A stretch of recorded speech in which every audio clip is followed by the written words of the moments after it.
ओम सूर्याय नमः। आज हम सुनेंगे सूर्य देवता की पौराणिक कथा। रविवार के दिन सूर्य देव की कृपा पाने के लिए सबसे उत्तम दिन माना गया है। इस दिन उनके मंत्रों का जाप और सूर्योदय के समय अर्घ देना चाहिए। सूर्य प्रत्यक्ष देवता है जिनका दर्शन पृथ्वी पर कहीं भी रहते हुए किया जा सकता है। सूर्य देव अपने भक्तों के सभी कष्टों को दूर करने वाले हैं। तो आइए जानते हैं रविवार या इतवार व्रत की कथा के बारे में। रविवार का दिन सूर्य देव को समर्पित किया गया है। तो आइए सुनते हैं इतवार या रविवार व्रत की कथा। रविवार का दिन सूर्य देव को समर्पित है। ज्योतिष शास्त्र के अनुसार 9 ग्रहों में सूर्य देव को राजा माना गया है, जिनकी साधना और आराधना करने से कुंडली के सभी दोष दूर हो जाते हैं।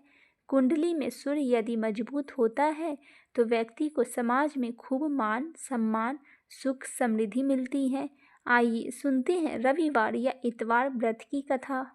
रविवार के व्रत की तरह ही इस व्रत की कथा भी रोचक है। प्राचीन काल में एक नगर में एक वृद्धा रहती थी। उनका नियम था कि वह हर रविवार को घर आंगन गोबर से लीपकर भोजन तैयार करती और सूर्य देव को भोग लगाकर ही भोजन करती थी। ऐसा व्रत करने से उसका घर अनेक प्रकार के धन धान्य से पूर्ण था। श्री हरि की कृपा से घर में किसी भी प्रकार का विघ्न या दुख नहीं था। सब प्रकार से घर में आनंद रहता था। इस तरह कुछ दिन बीत जाने पर उसकी एक पड़ोसन, जिसकी गौ का गोबर वह वृद्धा लाया करती थी, विचार करने लगी कि यह वृद्धा सर्वदा मेरी गौ का गोबर ले जाती है, इसलिए अपनी गौ को घर के भीतर बांधने लगी।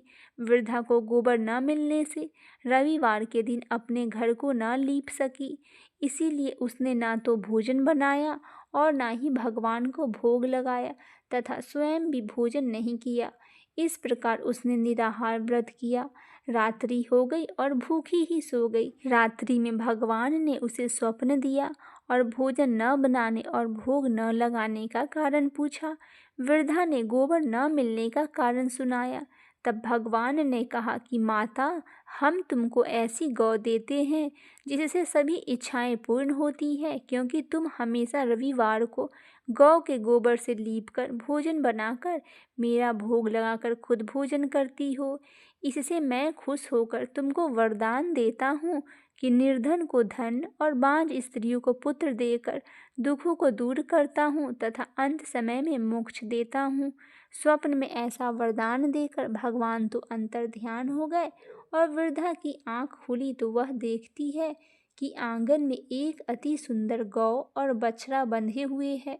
वह गाय और बछड़े को देखकर अति प्रसन्न हुई और उसको घर के बाहर बांध दिया और वहीं खाने को चारा डाल दिया। जब उसकी पड़ोसन वृद्धा के घर के बाहर एक अति सुंदर गौ और बछड़े को देखा तो द्वेष के कारण उसका हृदय जल उठा और उसने देखा कि गाय ने सोने का गोबर किया है, तो वह उस गाय का गोबर ले आई और अपने गाय के गोबर उसकी जगह रख गई। वह नित्य प्रतिदिन ऐसा ही करती रही और सीधी साधी वृद्धा को इसकी खबर ही नहीं लगी।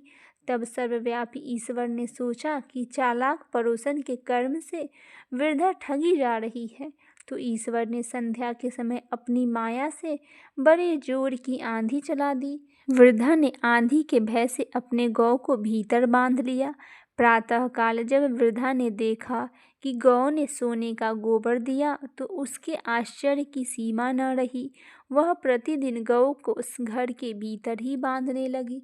उधर पड़ोसन ने देखा कि बुढ़िया गौ को घर के भीतर बांधने लगी और उसको सोने का गोबर उठाने का दांव नहीं चल रहा था, तो वह ईर्ष्या और डाह से जल उठी और कुछ उपाय न देख पड़ोसन ने उस देश के राजा को सभा में जाकर कहा, महाराज, मेरे पड़ोस में एक वृद्धा के पास ऐसी गऊ है जो आप जैसे राजाओं के ही योग्य है। वह नित्य सोने का गोबर देती है। आप उस सोने के प्रजा का पालन करिए।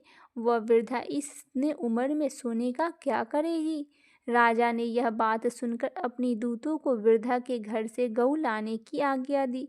वृद्धा प्रातः ईश्वर का भोग लगा भोजन ग्रहण करने जा रही थी कि राजा के कर्मचारी गऊ खोल कर ले गए। वृद्धा काफी रोई, चिल्लाई, किंतु कर्मचारियों के समक्ष कोई क्या कहता। उस दिन वृद्धा गऊ के वियोग में भोजन न खा सकी और रात भर रो रो कर ईश्वर से गऊ को पुनः पाने के लिए प्रार्थना करती रही। उधर राजा गऊ को देखकर बहुत प्रसन्न हुआ, लेकिन सुबह जैसे ही वह उठा, सारा महल गोबर से भरा दिखाई देने लगा। राजा यह सब देखकर घबरा गया। भगवान ने रात्रि में राजा को स्वप्न में कहा कि हे राजा, गाय वृद्धा को लौटाने में ही तेरा भला है। उसके रविवार के व्रत से प्रसन्न होकर मैंने उसे गाय दी थी।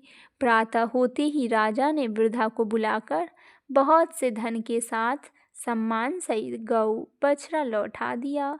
उसकी पड़ोसन को बुलाकर उचित दंड दिया। इतना करने के बाद राजा के महल से गंदगी दूर हुई। उसी दिन से राजा नगरवासियों के आदेश दिया कि राज्य की तथा अपनी समस्त मनोकामनाओं को पूर्ति के लिए रविवार का व्रत रखा करो। व्रत करने से नगर के लोग सुखी जीवन व्यतीत करने लगे। कोई भी बीमारी तथा प्राकृतिक का प्रकोप उस नगर पर नहीं होता था। सारी प्रजा सुखी से रहने लगी। आइए अब जानते हैं रविवार व्रत पूजा करने की विधि। रविवार का व्रत कम से कम 12 व्रत अवश्य रखना चाहिए। हालांकि यदि संभव हो तो पूरे साल रखना चाहिए। सूर्य को जल देने के बाद भगवान सूर्य के बीज मंत्र की कम से कम 5 माला का जाप जरूर करें। इसके बाद रविवार व्रत की कथा पढ़ें। व्रत के दिन सुबह स्नान ध्यान करके लाल रंग के कपड़े पहने और उगते हुए सूर्य को अर्घ दे। इस दिन केवल गेहूं की रोटी या गेहूं का दलिया और गुड़ का सेवन करें। ऐसा करते हुए जब आपके व्रत का संकल्प पूरा हो जाए तो कम से कम 2 ब्राह्मणों को आदर के साथ भोजन करवाएं एवं अपने सामर्थ्य के अनुसार सूर्य से संबंधित दान और दक्षिणा दें। इतवार व्रत या रविवार के व्रत करने से मनुष्य को मोक्ष की प्राप्ति होती है। इस व्रत के करने से स्त्रियों को बाझपन दूर होता है। इससे सभी पापों का नाश होता है। इससे मनुष्य को धन, यश, मान, सम्मान तथा औराग्य की प्राप्ति होती है। बोलिए सूर्य भगवान की जय।